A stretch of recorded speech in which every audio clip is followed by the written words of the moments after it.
María Yengle, médico asistente del Servicio de Dermatología del Hospital Nacional 2 de Mayo, y hoy me toca conversar con ustedes acerca de acné y rosácea. Bueno, vamos a empezar con la presentación. Vamos a empezar primero con la enfermedad del acné. Esta es una enfermedad inflamatoria crónica que básicamente va a afectar a la unidad pilosebácea. Esto lo vamos a ver más a detalle en las diapositivas siguientes, pero básicamente el target inicial de la enfermedad se encuentra en la unidad pilosebácea. Hay muchos factores que influyen en su etiología y por ende la clínica de esta enfermedad es bastante polimorfa. Afecta generalmente a púberes entre los 8 y 12 años y a partir de esta edad se va incrementando el número de casos, llegando a un pico entre los 15 y 18 años. Y más o menos puede durar la enfermedad hasta más o menos los 25 años. O sea, estamos hablando que esta enfermedad afecta principalmente a púberes, adolescentes y adultos jóvenes. Tal es así y tal es la prevalencia de esta enfermedad que dependiendo de la literatura se dice que el 85 a 90% de jóvenes entre estas edades puede en algún momento sufrir de esta enfermedad. Entonces es altamente prevalente en este grupo etario.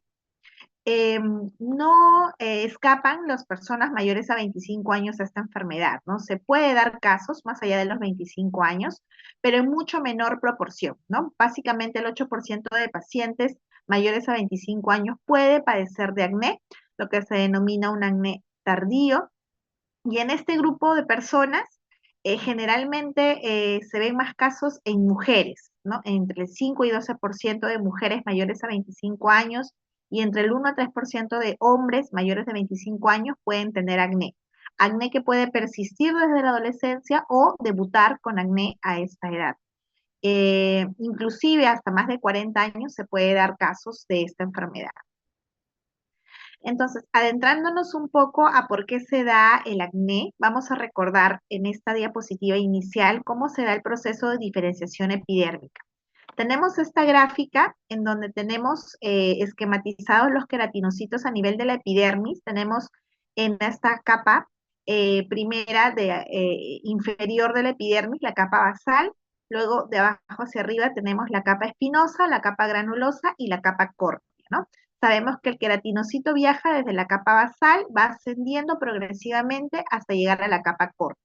Durante todo este viaje, el queratinocito sufre varias modificaciones, va aplanándose poco a poco y finalmente pierde el núcleo hasta llegar a ser corneocito. En la capa córnea, a nivel más superficial, por, una, por llamados o intermediarios naturales de la epidermis, el corneocito se desprende, se va desprendiendo, a este proceso se le llama descamación. Entonces, esta descamación, como dice aquí en la diapositiva, es la fase final programada del ciclo de vida de los queratinocitos y se da a nivel de las zonas más superficiales de la capa córnea y se da por activación de enzimas glucolíticas y proteolíticas reguladas por proteasas e inhibidores. Entonces, los corneocitos se descaman uno a uno de forma ordenada e invisible a simple vista. ¿Por qué recordamos esto? Bueno, cuando hablamos del folículo o la unidad pilosebácea, recordemos que la unidad pilosebácea está conformada por el folículo piloso, ¿no? Que es el aparato que va a producir el tallo piloso, la glándula sebácea que vemos aquí anexa al folículo en la parte superior del folículo y que vierte su contenido, que es el sebo, en la luz del folículo y va a salir por el poro. Tenemos el músculo piloerector, que también forma parte de la unidad pilosebácea. Y vemos que desde la inserción de la glándula sebácea hasta la apertura del poro, vemos que este tercio o esta porción superior del folículo se llama infundíbulo piloso. A nivel de este infundíbulo, vemos que la epidermis se invagina y al invaginarse en este segmento del infundíbulo, aún podemos tener que la epidermis contiene las mismas capas que hemos visto en la diapositiva anterior y el queratinocito sigue el mismo viaje y la misma diferenciación. Entonces, a nivel del infundíbulo piloso, que es el segmento superior de este, que va desde la apertura folicular hasta la inserción de la glándula sebácea, la queratinización se da de la misma manera que la epidermis, que lo que hemos visto en la diapositiva anterior. Entonces, ¿qué pasa aquí a nivel del infundíbulo, no? hay que primero precisar qué pasa con los andrógenos y el acné, ¿no? La mayoría de pacientes con acné tienen niveles de andrógenos normales. Muchas veces se piensa que los pacientes con acné tienen niveles elevados de andrógenos, pero no. La mayoría de pacientes con acné vulgar, o sea, pacientes del grupo etario que hemos visto desde los 8 a los 25 años, normalmente tienen niveles adecuados de andrógenos. Y es así que la severidad del acné a esta edad no se correlaciona con el nivel de andrógenos séricos. Por lo tanto, se sabe de todas maneras que el andrógeno tiene que ver con el acné de alguna manera porque el andrógeno puede hacer que se prolifere o diferencie tanto los sebocitos como los queratinocitos a nivel infundibular. Entonces se sabe que el andrógeno tiene un rol esencial en la patogénesis del acné. Pero como vemos, no es porque el andrógeno esté más elevado, sino es que de alguna u otra manera el andrógeno influye a nivel del folículo, ¿no? Y hay varias teorías que pueden postular cómo estos andrógenos a niveles normales pueden influir a nivel del infundible. De repente pueden tener solo un rol permisivo inicial, pueden presentar solamente una sobreproducción cutánea local, o existen en una alta expresión y respuesta en sus receptores. No se sabe que a nivel infundibular el queratinocito y la glándula sebácea tienen receptores para los andrógenos. Entonces, estas teorías hablan acerca de que es de repente a nivel del receptor que son muy sensibles a los andrógenos, entonces se da como resultado que un nivel normal de andrógenos puede generar o puede influir en la formación de acné a nivel infundibular. Entonces, regresando a la fisiopatología y cómo se forma la lesión inicial, que es el comedón a nivel del acné, vemos aquí un gráfico en donde podemos ver nuevamente que la epidermis a nivel del folículo se invagina, ¿no? Y a nivel del infundíbulo vemos que los corneocitos, que ya hemos visto que son los queratinocitos que llegan a la capa córnea diferenciados, no se exfolian, ¿no? No llegan a desprenderse de las capas superiores de la epidermis y se quedan pegados. Entonces hay un aumento en la cohesión de corneocitos. Y esto progresivamente va a ir engrosando la capa córnea. A eso se le llama hiperkeratosis. Entonces se va formando progresivamente láminas de capa córnea concéntricas que terminan por ocluir la luz del infundíbulo del folículo. Y esto a su vez hace que el sebo que sale de la glándula sebácea y que se supone debe salir por el poro quede atrapado a nivel infundibular. Entonces, así es como se va formando el comedón inicial. Vemos entonces en este otro gráfico cómo es que ya se ha formado el tapón a nivel del infundíbulo y cómo el sebo cada vez se está depositando cada vez más y más, ¿no? Entonces aquí ya se están formando comedones mucho más grandes y visibles clínicamente. En siguientes estadios de la enfermedad, vemos aquí graficados con unas líneas azules al Cutinebacterium acnes, ¿no? Que es una bacteria que vive normalmente, que es parte normal de la flora cutánea de la piel del ser humano. Esta bacteria aprovecha la formación del comedón y lo invade, y esta bacteria tiene la capacidad de producir mediadores proinflamatorios, ¿no? Acá vemos, por ejemplo, que el Cutinebacterium acnes puede producir beta-defensinas, interleuquina 2, interleuquina 8, factor de necrosis tumoral alfa. El mismo queratinocito infundibular también puede actuar como un agente proinflamatorio, formando interleuquina A1. También el Cutinebacterium acnes puede degradar ácidos grasos y por ende también formar leucotrieno B4, peptidasas, y todos estos mediadores inflamatorios van a ir despertando una respuesta inflamatoria por parte del huésped. Por eso es que vemos aquí en este gráfico cómo es que ya podemos notar migración de alguna de las células inflamatorias por parte del huésped, no sean estos neutrófilos o linfocitos. Entonces, cuando tenemos ya el comedón con toda esta cascada inflamatoria activada, clínicamente, ¿qué vamos a ver? Que este comedón va a verse más como una pápula inflamatoria o como una pústula. Y ya en estadios extremos, aunque no todos los pacientes llegan a este estadio, pero se puede ver casos en que, como ven, la inflamación es tan severa que ya llega prácticamente a destruir el infundíbulo, prácticamente todo el folículo, el daño ya no solamente se localiza a nivel infundibular, sino también comienza a profundizarse y va dañando todo el folículo, inclusive lo rompe, formando lesiones inflamatorias más profundas como nódulos o inclusive dilataciones foliculares que ya se consideran como quistes, ¿no?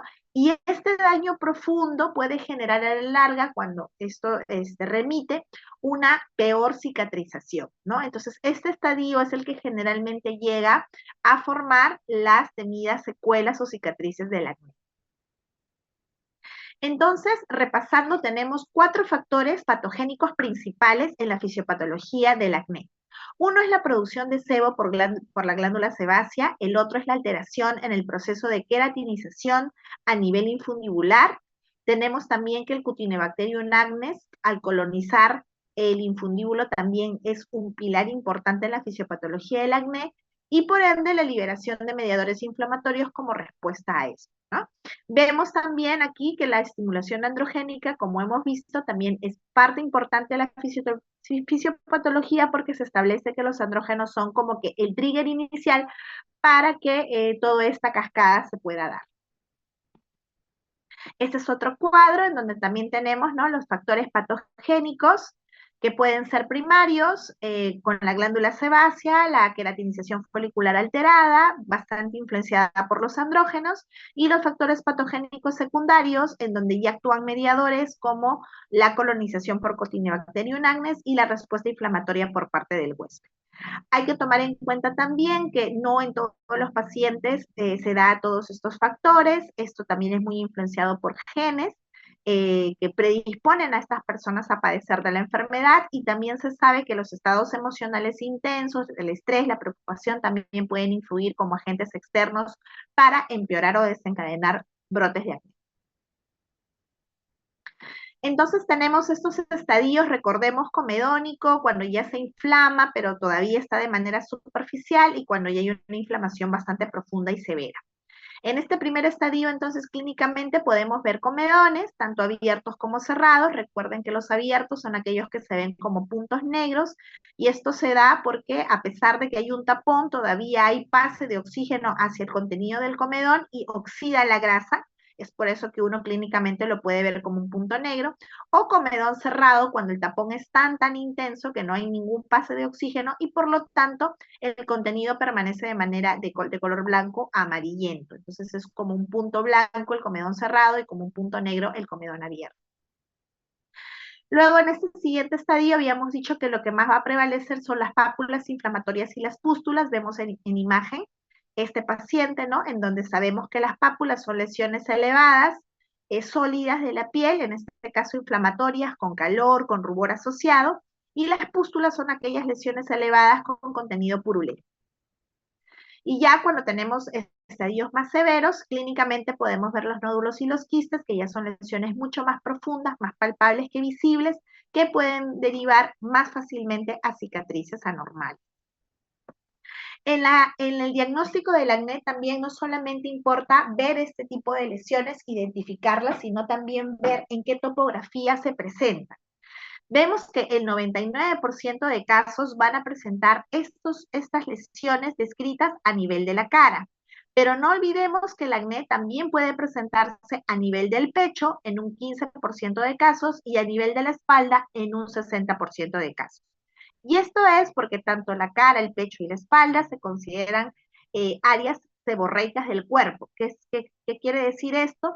Que en estas áreas corporales existen glándulas sebáceas mucho más grandes y dominantes. Es por eso que al ser la unidad pilosebácea el target de la enfermedad, las áreas seborreicas suelen ser las más afectadas.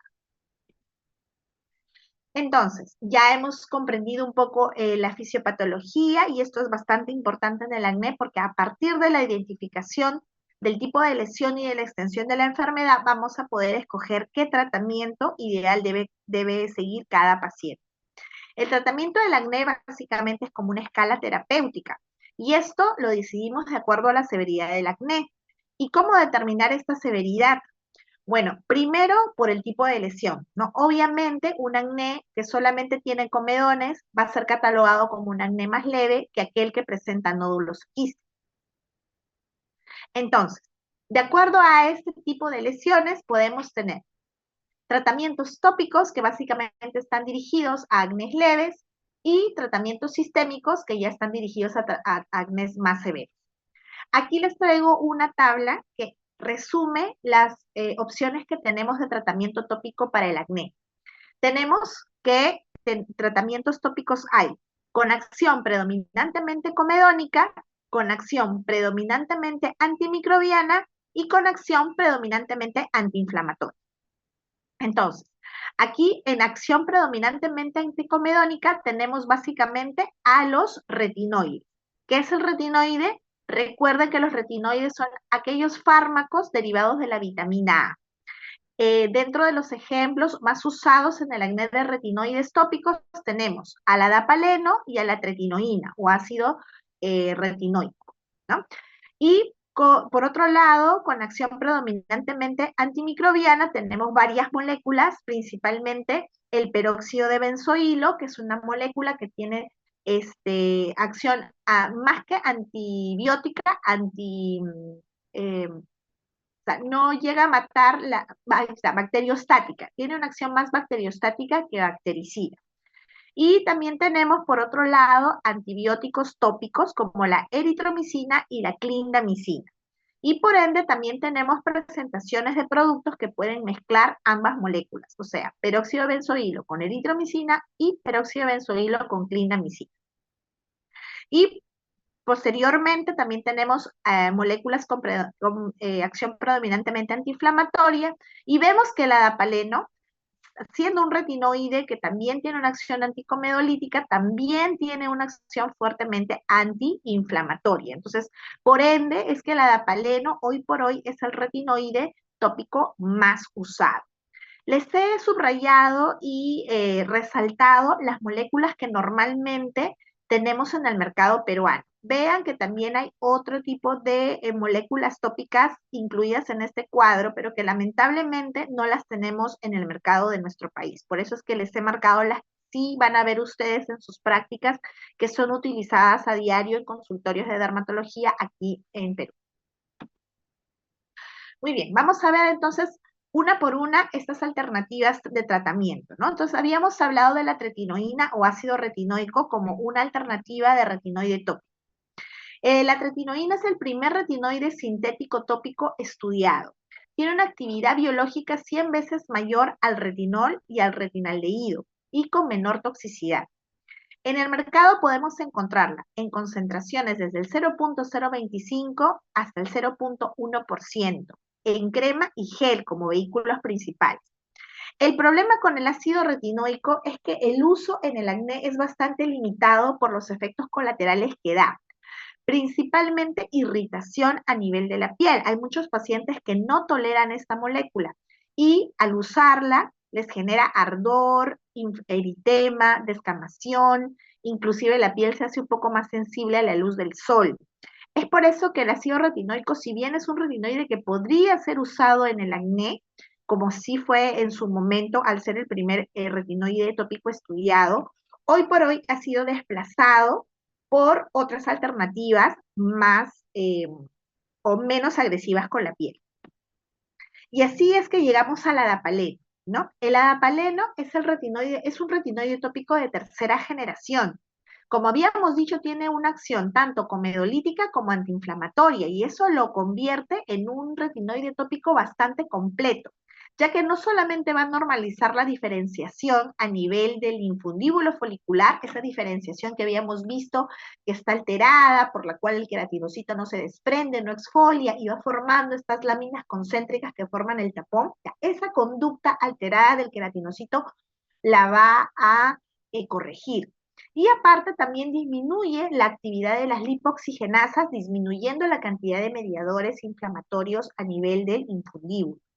Entonces lo hace un retinoide bastante completo. Las concentraciones en las que viene la adapaleno son 0.1 y 0.3, principalmente en vehículos de gel y crema. Se puede dar a partir de los 6 años de edad. También no está exento de producir irritación pero esta irritación es mucho menor, en mucho menos casos vemos intolerancia al adapaleno. Definitivamente el adapaleno es una molécula mucho, mucho mejor tolerada que el ácido retinoico. Es por eso que el acné es la primera opción de tratamiento, el adapaleno, perdón, es la primera opción de tratamiento para el acné comedogénico o comedónico. Tiene un grado de recomendación bastante alto para tratar un acné comedónico, tanto en monoterapia como en combinación, ya que podemos tener presentaciones de adapaleno solo o adapaleno con peróxido de benzoilo o con clindamicina. Habíamos mencionado otras alternativas de tratamiento tópico a los antibióticos tópicos, entre ellos a la clindamicina y la eritromicina. La acción de estos antibióticos tópicos básicamente es antiinflamatoria, ya que va a reducir la quimiotaxis leucocitaria y los ácidos grasos proinflamatorios, y antibacteriana, ya que va a reducir la población de Cutinebacterium acnes. Pueden darse estos antibióticos en concentraciones entre el 1 al 5%, pueden darse en vehículos de gel, crema o solución. Eh, ya no es recomendable, las guías ya no recomiendan el uso de estos antibióticos tópicos como monoterapia, porque se ha visto muy asociado a una alta resistencia por el Cutinebacterium acnes. Es así que la sugerencia de usar estos antibióticos tópicos siempre es en presentaciones combinadas, sobre todo con peróxido de benzoilo, como hemos visto en diapositivas anteriores. También pueden ser usados como mantenimiento luego de un pulso de antibióticos sistémicos en acné.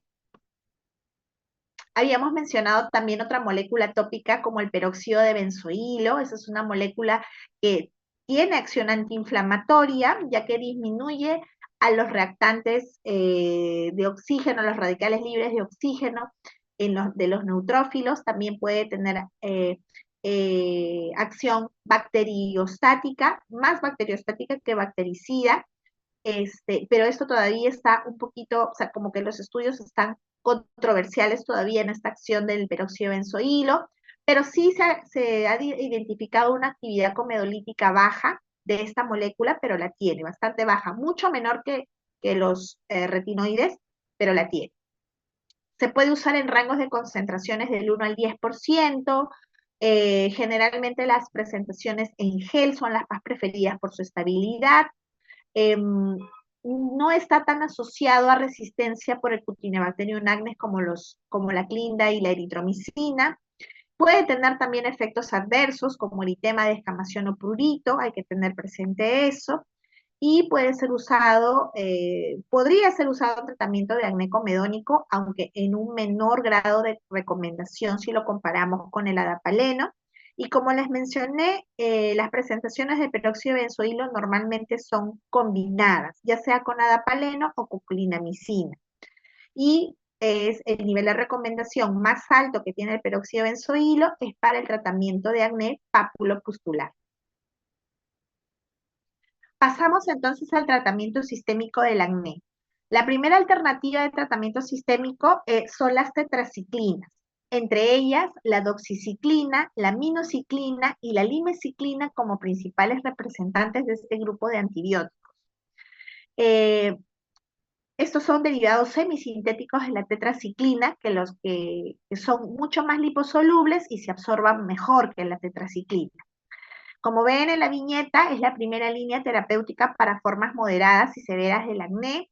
Se puede usar a partir de los 8 años. No están libres de efectos secundarios. El principal efecto secundario con estos antibióticos es gastrointestinal. A veces puede causar malestar gástrico. Y también en algunos casos raros puede presentarse fototoxicidad de los pacientes que toman este tipo de antibióticos. Cuando no se puede dar tetraciclinas por algún motivo, la segunda línea de tratamiento sistémico antibiótico en acné vienen a ser los macrólidos, principalmente la acitromicina. Y ya la tercera línea podría ser el cotrimoxazol, o sea, el trimethoprim sulfamethoxazol, pero cada vez se usa menos esta tercera línea de tratamiento, ¿no? O son las tetraciclinas o son los macrólidos los que generalmente se usan para tratamiento sistémico del acné. Como ven en esta imagen, los plazos en que se dan estos antibióticos son bastante largos. Las guías refieren que un tratamiento de acné hay que darlo en promedio unos 3 meses para poder determinar mejora casi completa del cuadro. Ya si después de los 3 meses no da resultados satisfactorios, se puede pensar en rotar antibiótico, pero son plazos bastante largos, como ven, ¿no? Varios meses que uno tiene que dar estos antibióticos de manera sostenida para poder tener mejoras notables en el acné. Entonces, tenemos que también existen otros tratamientos, como por ejemplo los tratamientos hormonales, por ejemplo, anticonceptivos orales que se pueden dar también en el acné. Esto básicamente se da en aquellos casos de acné en donde sí se ha demostrado un cuadro de hiperandrogenismo. Yo les había dicho en las viñetas iniciales que un acné vulgar, aquel acné que se da en jovencitos, en púberes, en adolescentes, normalmente es asociado a niveles de andrógenos normales, niveles séricos de andrógenos normales. Pero hay casos, por ejemplo, de mujeres adultas, generalmente, asociados a cuadros, acnés asociados a cuadros de hiperandrogenismo, sobre todo a cuadros de síndrome de ovario poliquístico. Entonces, en estos casos en donde uno demuestra que hay un cuadro de hiperandrogenismo asociado al acné, la opción principal de tratamiento vendrían a ser los anticonceptivos orales, sobre todo antiandrógenos, que puedan hacer frente a esta acción androgénica de la enfermedad. Por otro lado, tenemos la isotretinoína. Esta molécula de isotretinoína es también un retinoide, pero es un retinoide sistémico, se da por vía oral. El mecanismo de acción de la isotretinoína en el acné es bastante completo, ya que va a reducir el tamaño de las glándulas sebáceas y la producción de sebo.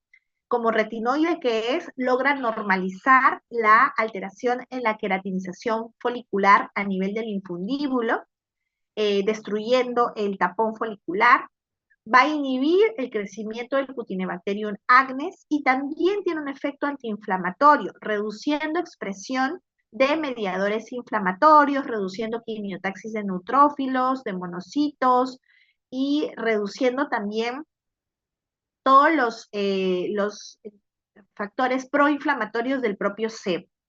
Entonces, vemos que la isotretinoína es la molécula más completa para el acné, ya que va a ir en contra de todos los factores fisiopatológicos del acné. Es una molécula bastante completa.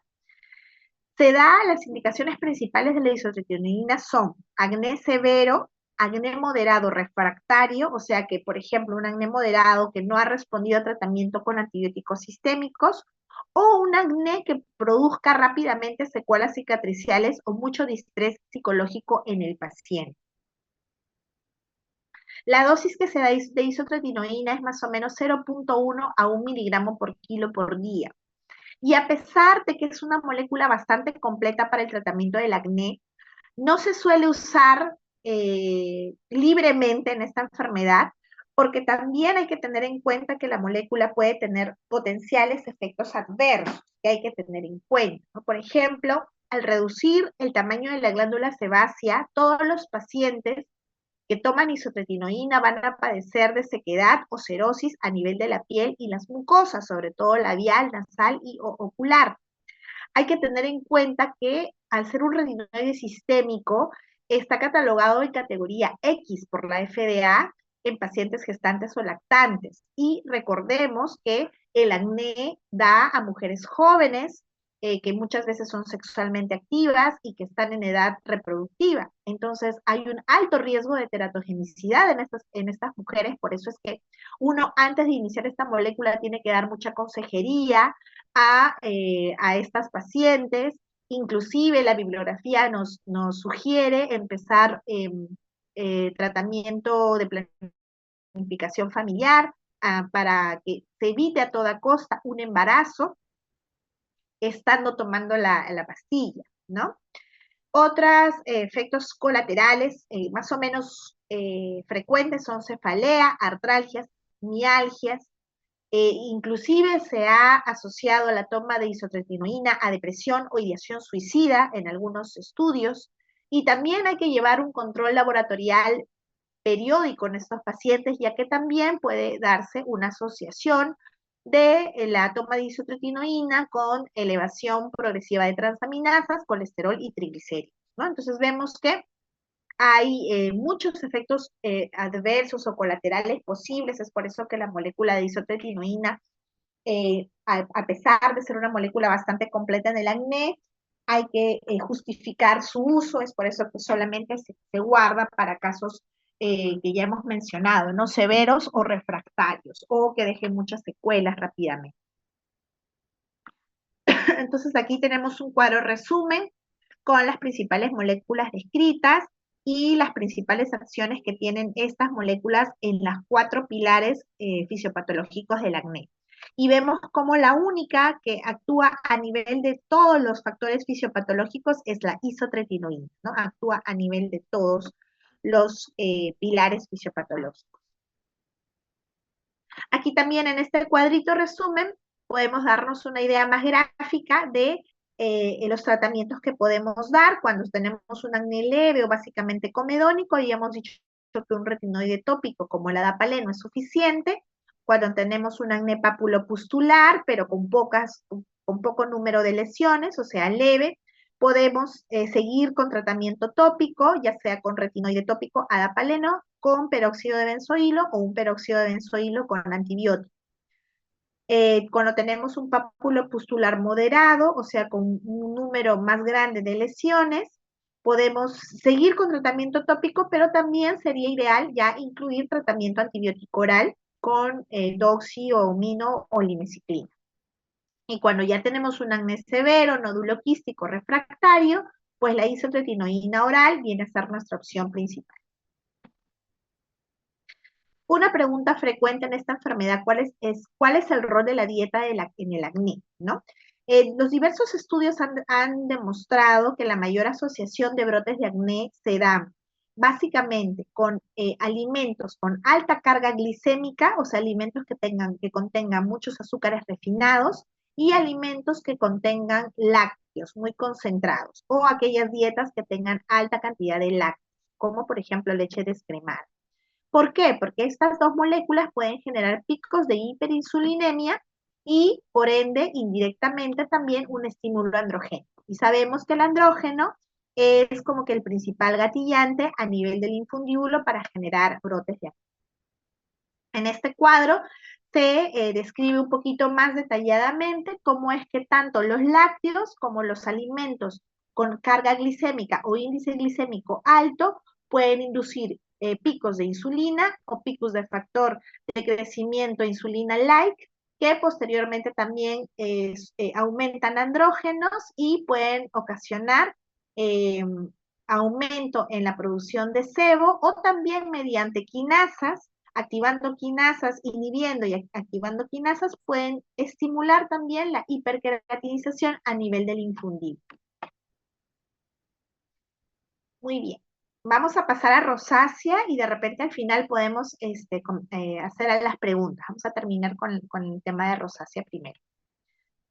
Bueno, entrando en lo que es la rosácea, podemos decir de esta enfermedad que es una enfermedad básicamente de adultos. Habíamos dicho que el grupo etario del acné es básicamente púberes, adolescentes y adultos jóvenes.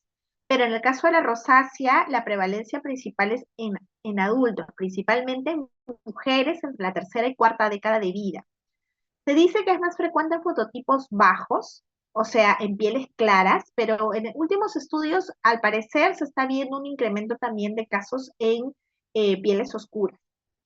Igual que el acné, la etiopatogenia de la enfermedad es multifactorial, pero principalmente se considera una enfermedad que se origina por una hiperreactividad vascular.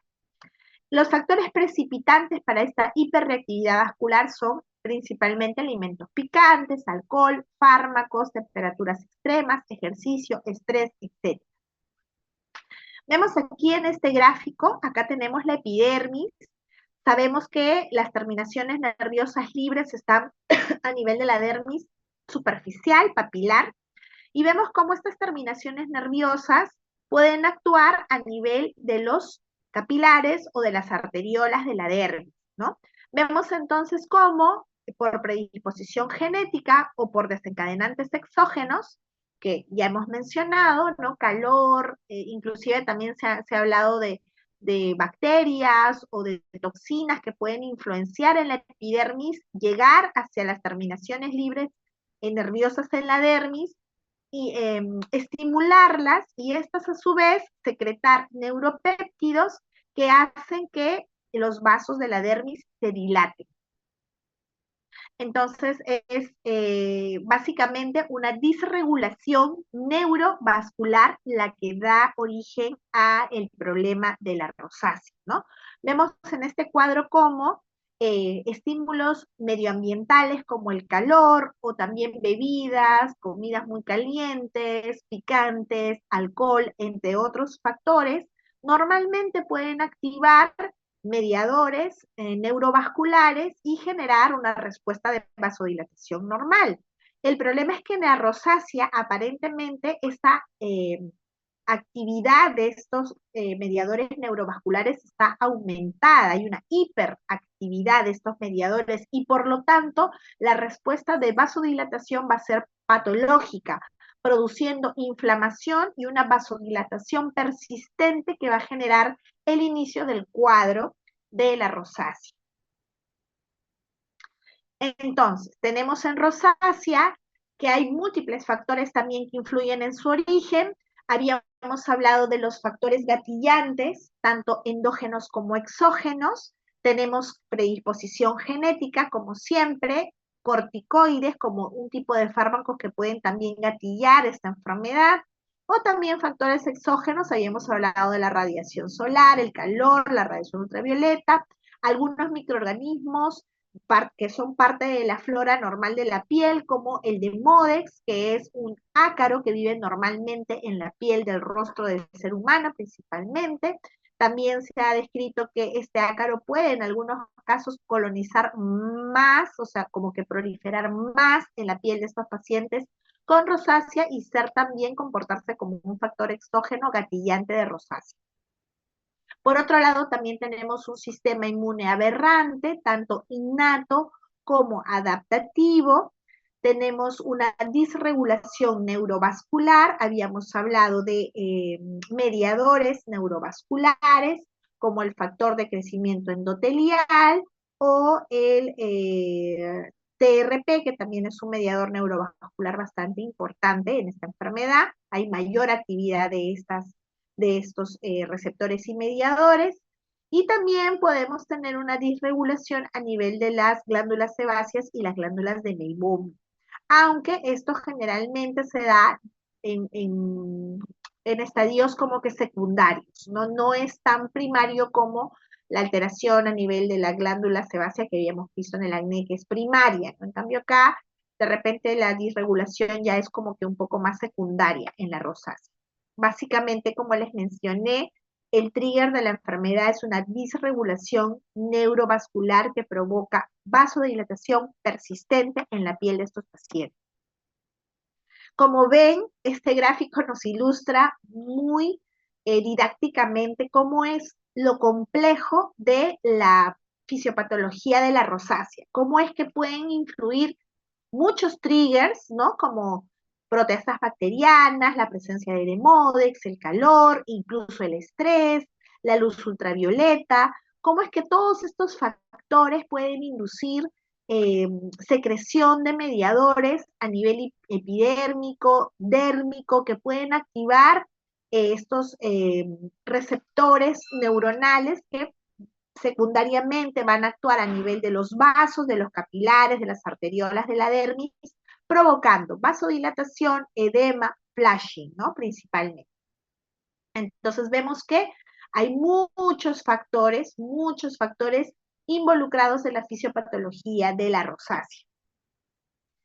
Ahora, ¿cómo clínicamente vamos a diagnosticar rosácea? Porque la rosácea es un diagnóstico clínico. Bueno, hay características diagnósticas principales o mayores y características principales menores, ¿no?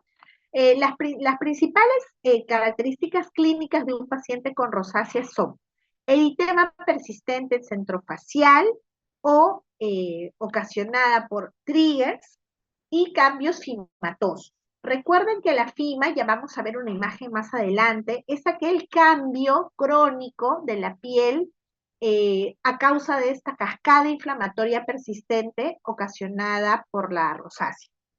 Esta inflamación constante hace que la dermis se vuelva más fibrótica, que las glándulas del sebo se hipertrofien y esto le da una apariencia a la piel como una piel tosca, gruesa, edematosa, con los poros mucho más acentuados, como si fuera una piel de naranja, ¿no? Todos estos cambios crónicos, a estos cambios se le llama FIMA, ese es el término con el que se le conoce. ¿No? Y de acuerdo a la localización en donde se dan estos cambios, se puede catalogar, por ejemplo, cuando se da en la nariz, rinofima, cuando se da en el mentón, natofima, cuando se dan los pabellones auriculares, otofima, etc. ¿No? Entonces, ver eritema persistente o periódico intensificado por triggers ya conocidos o cambios fimatosos se consideran como características, las características más importantes que uno tiene para poder concluir que este paciente tiene rosácea. Pero también tenemos otros factores, como por ejemplo el flashing, papulopústulas inflamatorias, telangiectasias, que son como estos vasitos dilatados que se pueden ver a simple vista en el rostro, y manifestaciones oculares, no hay la enfermedad de rosácea también puede incluir molestias oculares como blefaritis, queratitis, conjuntivitis o telangiectasias en el margen del párpado. Y también tenemos características menores, ¿no? Como por ejemplo sensación de quemazón de la piel, sensación de prurito o hinchazón en la piel, edema en la piel del rostro o sequedad en la piel del rostro. Entonces, con todas estas características podemos diagnosticar, y no solo diagnosticar, sino también clasificar a la rosácea, ¿no? Generalmente cuando en la clínica que prevalece en el caso de rosácea es el eritema y las telangiectasias, como vemos acá, podemos ver claramente estos como líneas rojas que no son más que los vasos y los capilares dilatados, persistentemente y visibles a nivel de las mejillas y nariz de esta paciente, ¿no? Entonces, cuando vemos estas características principales, catalogamos a esta rosácea como eritemato telangiectásica. Cuando tenemos un caso en donde predominan ya las lesiones inflamatorias, como por ejemplo las papulopústulas, como vemos aquí en esta paciente, tenemos varias pápulas, varias pústulas, inclusive algunas de ellas eh, cubiertas por costras, ¿no? Vemos el eritema persistente, pero también vemos estas papulopústulas, ¿no? Entonces, a este tipo de rosácea se le cataloga como rosácea papulopustular. Cuando por ende las características que sobresalen son las características fimatosas, como vemos este caso, habíamos hablado de que crónicamente la rosácea puede dar estas características a la piel, ¿no? Una piel, vemos acá en la mejilla, gruesa, irregular, con los poros bastante pronunciados, acá a nivel de la nariz se pronuncian mucho más estas características, se ve un aumento de volumen, la piel se hace fibrótica, hay hiperplasias de las glándulas sebáceas, entonces todas estas características fimatosas, si es que prevalece, pues ya estamos frente a una rosácea fimatosa, ¿no? Este es el ejemplo, por ejemplo, de una rinofima.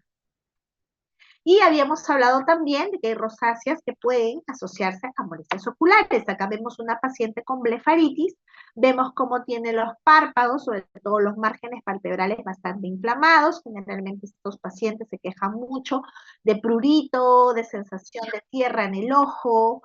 Entonces, cuando se trata de este tipo de molestias que prevalecen, se puede catalogar como una rosácea ocular y es importante tener en cuenta entonces a estos pacientes para poder derivarlos prontamente a los colegas oftalmólogos y poder manejar bien estas molestias.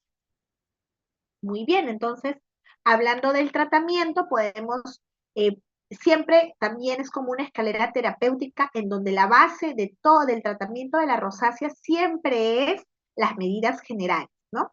Habíamos hablado que es muy importante en la rosácea estos triggers, estos desencadenantes exógenos medioambientales. Entonces, lo principal es evitar a toda costa exponerse a estos desencadenantes, ¿no? Habíamos hablado principalmente del calor, ¿no? ¿Y cuál es la fuente más grande de calor a la que se expone nuestro rostro? Pues el sol, ¿no? Entonces, el uso de fotoprotectores en estos pacientes es de suma importancia, debe ser un hábito obligatorio, debe ser obligatorio para todos, pero para pacientes con rosácea más todavía, porque eso hace que se evite uno de los mayores desencadenantes de la enfermedad, como es el calor o radiación solar. Hay que también evitar los productos irritantes, evitar comidas, bebidas calientes, evitar tabaco, este, visitar ambientes con mucho calor, como saunas, o hacer ejercicios que de repente aumenten mucho la temperatura del cuerpo. Entonces, todas esas recomendaciones deben ser seguidas por el paciente en la medida de lo posible. Y ya cuando hablamos de tratamiento farmacológico, tenemos que hay fármacos orientados o tratamientos orientados a cada una de la sintomatología asociada de la rosácea, ¿no? Por ejemplo, cuando tenemos eritema, flashing o telangiectasias, existen moléculas como la brimidina y la oximetazolina que pueden aplicarse en la piel y generar vasoconstricción y hacer que estas molestias mejoren. Lamentablemente, ni la brimidina ni la oximetazolina todavía están en el mercado peruano. No las tenemos aquí en el país. Entonces, se las pongo acá para que ustedes conozcan que existen estas moléculas, pero lamentablemente en la práctica diaria no las utilizamos porque aún no llegan al mercado peruano.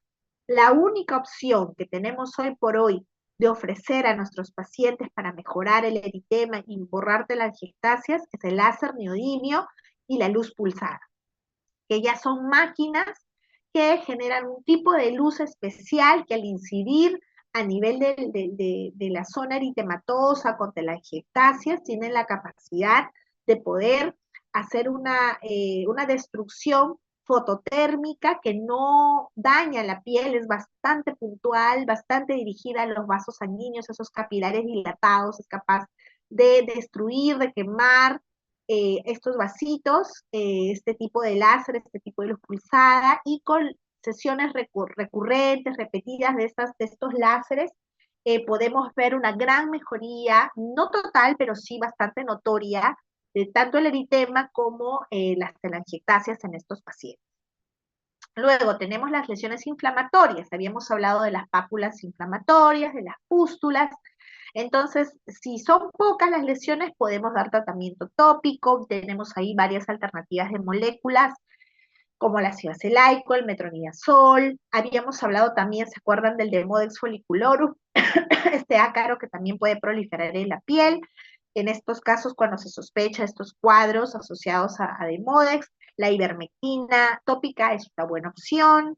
A preparados azufrados, ¿no?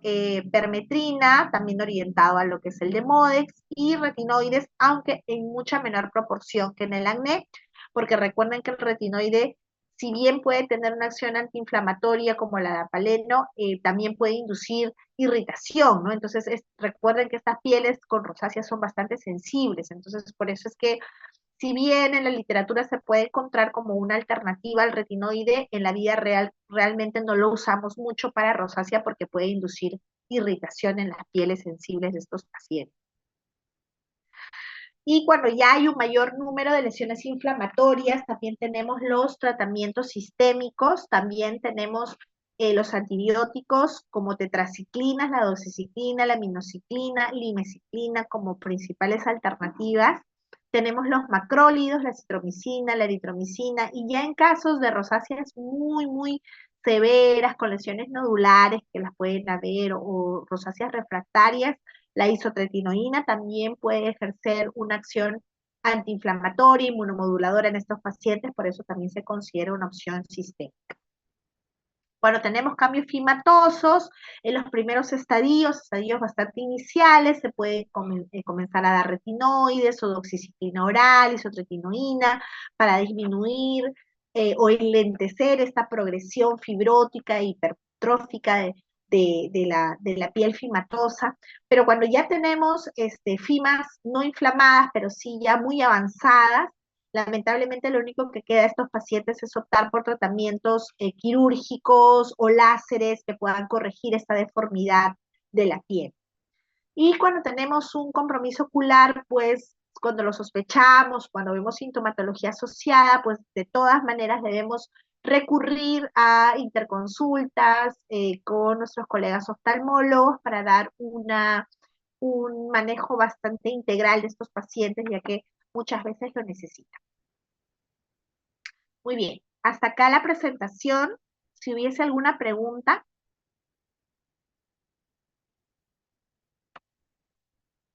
Doctora, buenas noches.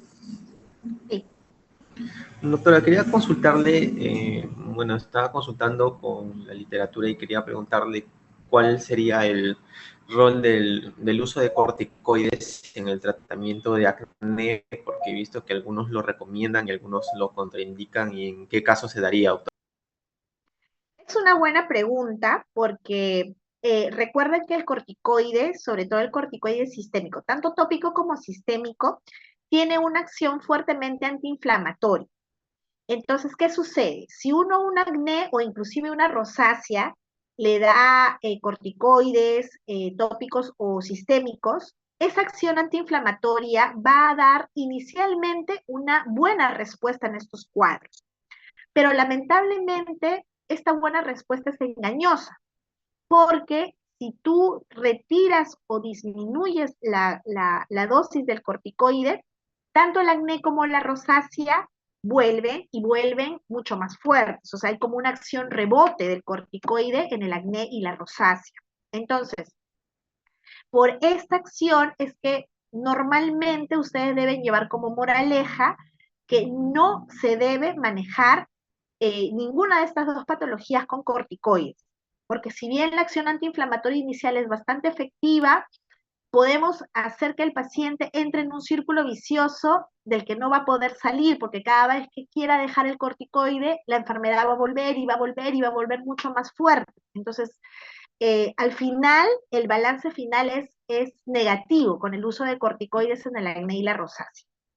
Ahora, en el caso del acné propiamente dicho, cuando se da tratamientos de isotretinoína, a veces se puede dar también una situación que se denomina una respuesta paradojal. ¿Qué quiere decir esto? Que las primeras semanas del uso de isotretinoína no se sabe exactamente por qué, algunos pacientes empeoran su acné. Y después ya a partir de la tercera, cuarta semana comienzan a mejorar. Entonces, cuando tenemos estas reacciones paradojales, lo que hacemos algunos dermatólogos, que es lo que está descrito en la literatura, es usar corticoides para poder disminuir esta acción paradojal, este empeoramiento inicial del acné. Pero solamente se da en esos casos, o sea, es algo bastante puntual que se da solamente en algunos casos de isotretinoína cuando se ven empeoramientos muy fuertes iniciales y se da en cortos pulsos y paralelamente a la isotretinoína. O sea, estamos hablando que el paciente está con el tratamiento de isotretinoína, se le da el pulso adicional de corticoides para disminuir el efecto paradojal, pero eso se retira al final y la isotretinoína persiste. Entonces, esa es una situación bastante particular, bastante puntual del uso de corticoide en el acné. Pero como les digo, lo que me interesa más que se lleven como moraleja es que nunca está proscrito el manejo de acné y rosácea con corticoides.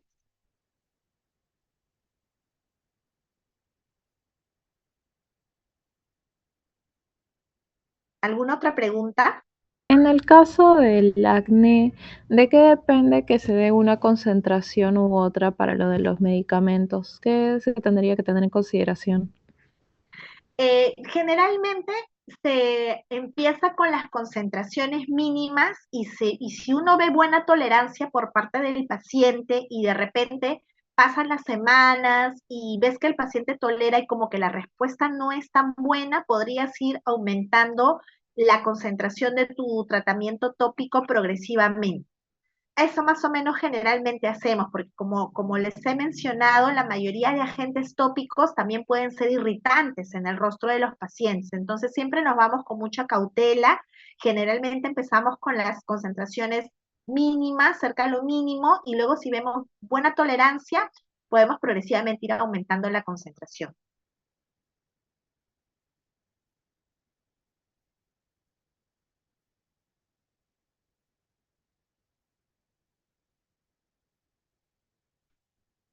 Última, en el caso de la ivermectina y la tretinoína para rosácea, ¿hay Ujú. algunas consideraciones que se tengan que tener? Porque, como explico, a veces la tretinoína es un poco irritante, Irritante. ¿no? Ujú, Claro, en el ujú. caso de la rosácea, como ya está de por sí irritada la piel, ¿hay Sí, alguna consideración que se tenga que tener, no sé, en la mañana sí, o en la sí. noche o alguna época Hay especial? hay que utilizarla en muy pocas concentraciones. Generalmente se puede utilizar cuando hay mucho cambio fimatoso inicial, ¿no? Cuando tú ves que ya el paciente está como que comenzando a hacer cambios de fima, en esos primeros estadios, de repente los retinoides te pueden ayudar un poco a enlentecer esa progresión, ¿no? Entonces, en esos casos puntuales, cuando la piel no está muy inflamada y son los cambios fimatosos los que prevalecen, podrías de repente echar mano a los retinoides, pero siempre en la menor concentración posible y siempre indicándole al paciente que tiene que ser muy cuidadoso, muy poca cantidad,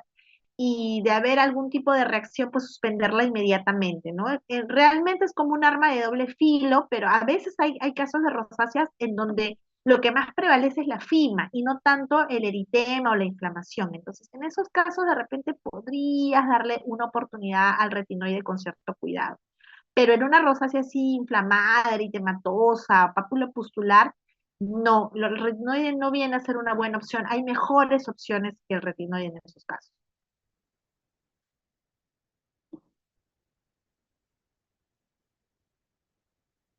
Doctora, ¿y qué opciones serían esas? La del ácido acelaico que puso creo en la Claro, PPT. claro, hay varios, no solo el acelaico, el metronidazol tópico, cuando tienes mucha clínica de proliferación del Demodex, por ejemplo, hay pacientes que se quejan de mucho prurito en la rosácea, ¿no? Entonces, ese signo clínico del prurito como que te puede llegar a hacer sospechar un poquito más en proliferación de Demodex, porque el prurito no es común en la rosácea, pero cuando hay mucho Demodex, como hay un rechazo inmunológico por parte del paciente, entonces ese paciente con rosácea y proliferación de Demodex como que se va a quejar mucho del prurito. Inclusive te dicen que como que sienten que animalitos les caminan por la cara. Entonces esos detalles que te da el paciente en su clínica de repente te pueden hacer como que preferir la ivermectina, ¿no?